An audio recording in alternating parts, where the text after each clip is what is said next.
السلام علیکم ورحمۃ اللہ وبرکاتہ۔ بسم اللہ الرحمن الرحیم۔ دوستوں، میں قدرت اللہ شہاب کے ساتھ مسجد حرام کے صحن میں بیٹھا ہوا تھا کہ اچانک قدرت اللہ شہاب نے پوچھا، یہ آپ کے ہاتھ میں کیا ہے؟ میں نے کہا، یہ کاپی ہے۔ قدرت اللہ شہاب نے پوچھا کہ یہ کیسی کاپی ہے؟ میں نے کہا کہ اس میں دعائیں لکھی ہیں۔ میرے کئی ایک دوستوں نے کہا تھا کہ خانہ کعبہ میں ہمارے لیے دعا مانگنا۔ میں نے وہ سب دعائیں اس کاپی میں لکھ لی تھی۔ قدرت اللہ شہاب نے کہا، دھیان کرنا، یہاں جو دعا مانگی جائے وہ قبول ہو جاتی ہے۔ میں نے کہا، کیا مطلب؟ میری ہنسی نکل گئی۔ کیا دعا قبول ہو جانے کا خطرہ ہے ادھر؟ ہاں، کہیں ایسا نہ ہو کہ دعا قبول ہو جائے۔ میں نے حیرت سے قدرت اللہ شہاب کی طرف دیکھا۔ بولے، اسلام آباد میں ایک ڈائریکٹر ہیں، عرصہ دراز ہوا انہیں بخار ہو جاتا تھا۔ ڈاکٹر، حکیم، وید، ہومیوپیتھک سب کا علاج کر دیکھا، کچھ افاقہ نہ ہوا، سوکھ کر کانٹا ہو گئے۔ آخر چار پائی پر ڈال کے کسی درگاہ پر لے گئے۔ وہاں ایک مرد سے کہا، بابا دعا کر کے انہیں بخار نہ چڑھے۔ انہیں آج تک پھر کبھی بخار نہیں چڑھا۔ اب چند سال سے ان کی گردن کے پٹھے اکڑے ہوئے ہیں، وہ اپنی گردن ادھر ادھر ہلا نہیں سکتے۔ ڈاکٹر کہتے ہیں کہ یہ مرض صرف اسی صورت میں دور ہو سکتا ہے کہ انہیں بخار چڑھے۔ انہیں دڑا دڑ بخار چڑھنے کی دوائیاں کھلائی جا رہی ہیں، مگر انہیں بخار نہیں چڑھتا۔ دعاؤں کی کاپی میرے ہاتھ سے چھوٹ کر گر گئی۔ میں نے اللہ کے گھر کی طرف دیکھا۔ میرے اللہ، کیا کسی نے تیرا بھید پایا ہے؟ اللہ اکبر۔ دوستو، قدرت اللہ شہاب کا کہنے کا مطلب یہ تھا کہ جب بھی اللہ سے مانگو، عافیت مانگو۔ اے اللہ، اگر اس کام میں عافیت ہے تو اے اللہ جی میرے لیے یہ کر دیجئے۔ اے اللہ، اگر اس میں عافیت ہے تو مجھے یہ چیز دے دیجئے۔ اللہ، اگر آپ کے علم میں تو ہے کہ یہ چیز میرے لیے بہتر ہے تو اللہ یہ مجھے دے دیجئے۔ اللہ سے مشورہ کر کے دوستوں مانگا کریں۔ دوستوں، اسی طرح ساری زندگی اس نے خدا کی نافرمانی کی تھی، ناچ گا کر، فحاشی پھیلا کر، فحش حرکات کر کے پیسہ کمایا تھا۔ اب زندگی کا اختتام ہو رہا تھا۔ لوگ اسے کلمہ طیبہ کی تلقین کر رہے تھے، مگر اس کی زبان سے یہ الفاظ ادا نہیں ہو رہے تھے۔ وہ تکلیف کی شدت میں بھی غلیظ الفاظ یعنی برے الفاظ ہی زبان سے نکال رہی تھی۔ دوستو، ایک نامکمل عورت تھی جسے ہجڑا کہا جاتا ہے۔ اس کا نام شبنم تھا، ہجڑوں کے گروپ کی گرو تھی۔ نہ جانے کتنے ہی ہجڑوں کو اس نے بجائے سیدھی راہ بتانے کے رائے ہدایت سے بھٹکا کر غلیظ کاموں میں ڈال دیا تھا، اور اپنے ان چیلوں کے ذریعے پیسے کمانے لگی تھی۔ ہائے افسوس کہ بینک میں پڑے کروڑوں روپے جو اس نے ناچ کر کمائے تھے وہ اس کی زندگی نہیں بچا پا رہے تھے۔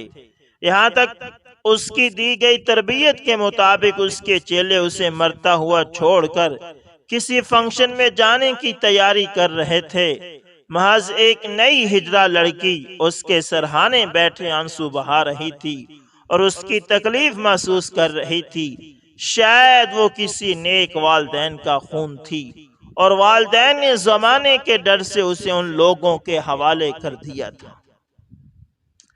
جب سب لوگ چلے گئے اور وہ نو عمر ہجرہ لڑکی اکیلی گرو کے پاس رہ گئی تو اس نے گرو سے پوچھا تھا کہ ایسا کون سا گناہ ہے جو آڑے آ رہا ہے اور تمہاری زبان پر کلمہ جاری نہیں ہو پا رہا تھا؟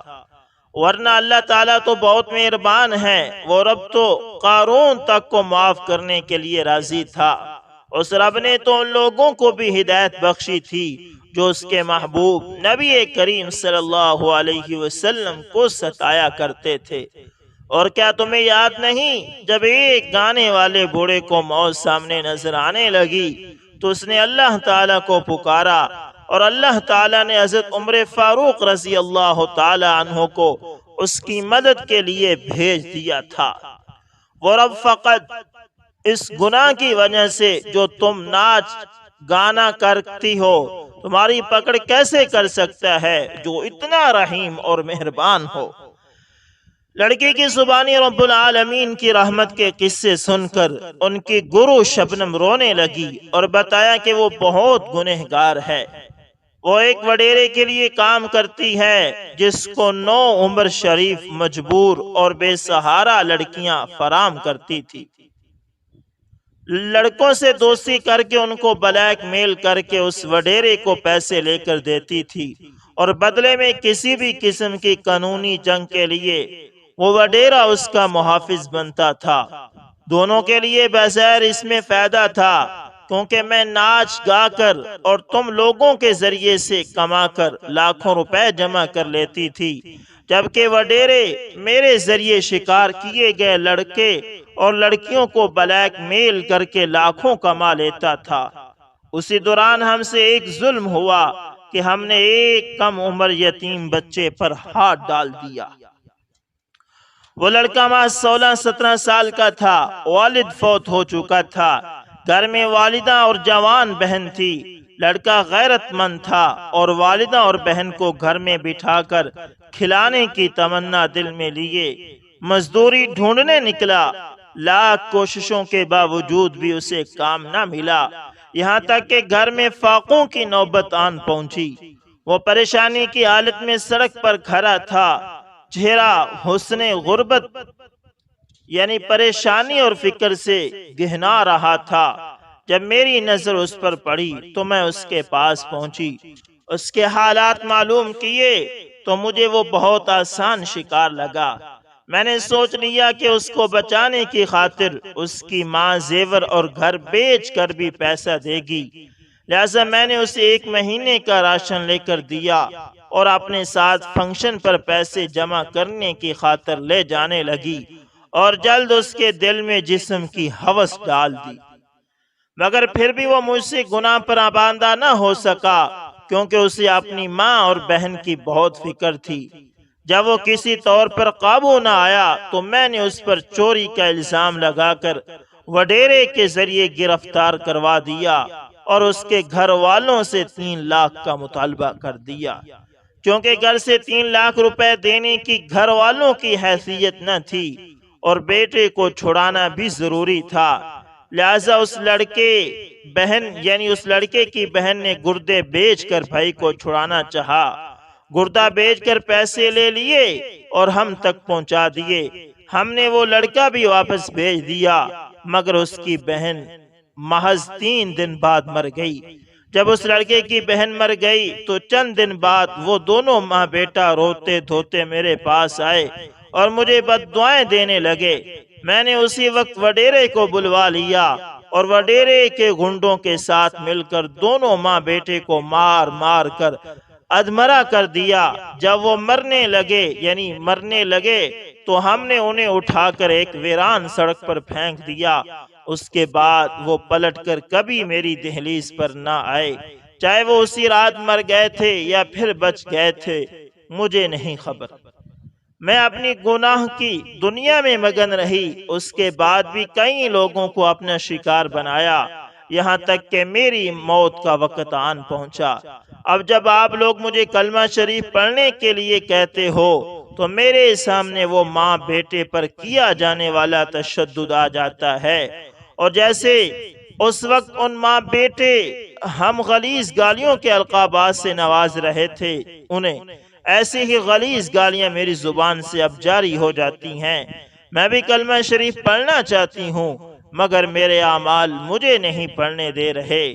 میں مرتے وقت تمہیں نصیحت کر رہی ہوں کہ یاد رکھنا باقی ہر چیز کی معافی ہو سکتی ہے، البتہ کسی مظلوم مجبور بے کس پر کیے گئے ظلم کی کوئی معافی نہیں، اور اس ظلم کی سزا اس دنیا میں بھی ملتی ہے، آخرت میں تو ملے گی ہی ملے گی۔ اس کے بعد شبنم گرو پورا ہفتہ بغیر کچھ کھائے پیے تڑپتی رہی، یہاں تک تنگ آ کر نئی بننے والی گرو نے اسے گلے میں رسی باندھ کر چھت سے لٹکا دیا، مگر جسم کمزور ہو کر وزن گھٹ جانے کی وجہ سے وہ پھر بھی نہ مری تو اس کی ٹانگوں سے اینٹیں باندھ دی تو صبح تک شبنم گرو مر چکی تھی۔ اللہ اکبر، اللہ اکبر۔ دوستو، یہ ہوتا ہے ظلم کا انجام، کہ ظلم کی معافی نہیں ہے۔ اللہ ظالم کی پکڑ بہت کرتا ہے، اس لیے دوستو خدارا ظلم سے بچیں۔ دوستو، اسی طرح اس کی شادی کو 10 سال ہو رہے تھے، قدرت نے اسے بیٹیوں جیسی رحمت سے نوازا تھا۔ ہر مرتبہ اسے خواہش ہوتی کہ بیٹا پیدا ہو، لیکن یکے بعد دیگرے پھول جیسی 6 بیٹیاں اس کے آنگن میں اتر آئی تھی۔ بیٹا نہ ہونے کے سبب خاندان اور گھر والوں کی تلخ باتیں بھی اسے سہنا پڑ جاتی۔ اس بار پھر اس کی بیوی کے ہاں ولادت متوقع تھی، لیکن وہ دل میں ہی ڈر رہا تھا کہ اس بار پھر بیٹی پیدا نہ ہو جائے۔ اب کے بار بھی اگر لڑکی پیدا ہوئی تو بیوی کو طلاق دے کر فارغ کر دینا تھا اس نے۔ اس کی آپا نے اسے 2 ٹوک انداز میں کہہ ڈالا کہ بیٹی کی پیدائش میں بھلا میری بیوی کا کیا قصور؟ یعنی اس کی آپا نے اسے کہا تھا کہ اگر بیٹی پیدا ہوئی تو طلاق دینا، تو اس نے اپنی آپا سے کہا کہ بیٹی کی پیدائش میں بھلا میری بیوی کا کیا قصور ہو سکتا ہے، اور اس نے یہ ذہن میں بھی سوچا تھا۔ وہ اپنے ذہن میں سوچتا تھا یہی بات، پھر سر جھٹک کر فیصلوں کو حالات کے دھارے پر چھوڑ دیتا تھا۔ لیکن جو وقت گزرتا گیا، شیطان کے کاری وار اس کے دل و دماغ پر اثر کرتے گئے، یہاں تک اس نے پکا ارادہ کر لیا کہ اگر اب کی بار بھی لڑکی پیدا ہوئی تو وہ اپنی بیوی کو طلاق دے دے گا۔ ایک رات وہ سویا تو کیا دیکھتا ہے کہ قیامت برپا ہو چکی ہے، ہر طرف افراتفری کا ماحول ہے۔ میزان عمل میں اس کے گناہوں کا بوجھ اتنا ہے کہ زندگی بھر کی نیکیاں بھی کام نہ آ سکیں، اور ان گناہوں کی پاداش میں اس پر جہنم واجب ہو چکی ہے۔ فرشتے اسے زنجیروں میں جکڑ کر جہنم کی طرف گھسیٹتے ہوئے جا رہے ہیں۔ اس کی چیخ و پکار، آہو بکا کا کچھ بھی اثر نہیں ہو پا رہا۔ اچانک کیا دیکھتا ہے کہ جہنم کے دروازے پر اس کی ایک بیٹی کھڑی ہے۔ وہ باپ کو دیکھ کر آگے بڑھتی ہے اور فرشتوں کو روک دیتی ہے۔ فرشتے اس کو لے کر دوسرے دروازے کی طرف چل پڑتے ہیں۔ وہاں پہنچ کر دیکھتا ہے کہ اس کی دوسری بیٹی کھڑی ہے اور فرشتوں کو آگے نہیں جانے دے رہی۔ فرشتے وہاں سے اسے لے کر تیسرے دروازے پر جاتے ہیں۔ وہاں اس کی تیسری بیٹی اپنے باپ کے لیے جہنم سے آڑ بن جاتی ہے۔ اس طرح چوتھے، 5ویں اور پھر 6 دروازے تک فرشتے اس کو لے کر جاتے ہیں، مگر ہر دروازے پر اس کی بیٹیاں اس کا دفاع کرتی ہیں اور جہنم میں جانے سے روک دیتی ہیں۔ اب 7واں دروازہ باقی تھا۔ فرشتے اس کو زنجیروں میں جکڑے 7ویں دروازے کی طرف چل پڑتے ہیں۔ اب اس پر شدید گھبراہٹ طاری ہونے لگی کہ اس دروازے پر میرے لیے کون رکاوٹ بنے گا۔ اسی گھبراہٹ اور خوف کے عالم میں اچانک ہی اس کی آنکھ کھل گئی۔ وہ پسینے میں شرابور تھا اور جسم پر کپ کپی طاری تھی۔ اسے احساس ہونے لگا تھا کہ شیطان کے بہکاوے میں آ کر انتہائی وہ غلط فیصلہ کر بیٹھا تھا۔ اسی حالت میں اس نے اللہ کے حضور ہاتھ بلند کیے۔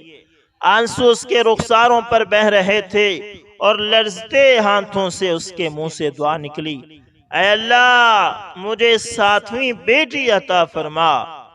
آج کے بے دین اور فرسودہ افکار نے سوچ کو دوستو اس حد تک گرا دیا کہ بیٹیوں کو رحمت کی بجائے دور جاہلیت کی طرح اور بے عزتی کا سبب خیال کیا جانے لگا ہے۔ مسلمان معاشرے میں جن لوگوں کا قضاء و قدر پر ایمان ہے، انہیں لڑکیوں کی پیدائش پر رنجیدہ خاطر ہونے کی بجائے خوش ہونا چاہیے، کیونکہ بیٹیاں رحمت خداوندی کا حصہ اور جہنم سے بچاؤ کا ذریعہ ہیں۔ ایمان کی کمزوری کے باعث جن لوگوں کا یہ تصور بن چکا ہے کہ لڑکیوں کی پیدائش کا سبب ان کی بیویاں ہیں، دوستو یہ سراسر غلط ہیں۔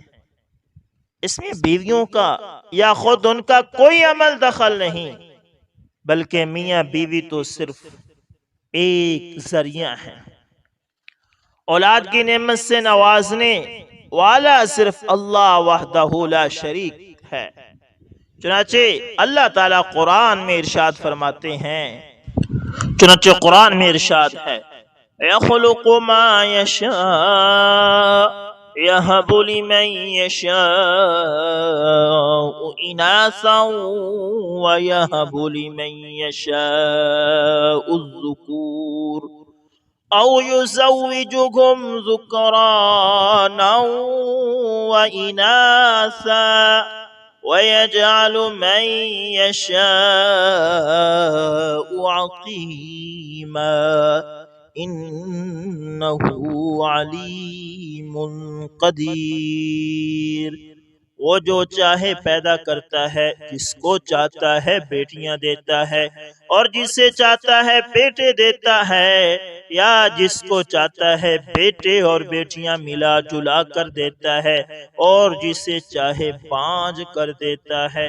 دوستو رسول اکرم صلی اللہ علیہ وسلم نے ارشاد فرمایا، جس شخص کو بیٹیوں کے ذریعے آزمائش میں ڈالا گیا اور اس نے احسن طریقے سے ان کی پرورش کی، تو اس کے لیے یہ بچیاں جہنم سے بچاؤ کے لیے ڈھال بن جائیں گی۔ بخاری کتاب الزکاۃ۔ تو دوستو اللہ تعالیٰ جو بھی دے اس پر شکر کریں، جو بھی اللہ دے، اس میں بیوی کا کوئی قصور نہیں ہوتا کہ وہ بیٹا نہیں لا رہی۔ کون نہیں چاہتا بیٹا نہ ہو؟ اس لیے بیٹیوں کا تانا کسی کو نہ دیا کرو۔ تو دوستو امید کرتا ہوں ویڈیو اچھی لگی ہوگی، پسند آئے تو پھر لائک، شیئر اور کومنٹ لازمی دوستو کیا کرو، اور کہانی کا نمبر لکھ دیا کرو کہ یہ کہانی اچھی لگی نہیں اچھی لگی۔ تو دوستو ملتے ہیں کسی نیکسٹ اچھی سی ویڈیو کے اندر، تب تک کے لیے اللہ حافظ، جزاکم اللہ خیر۔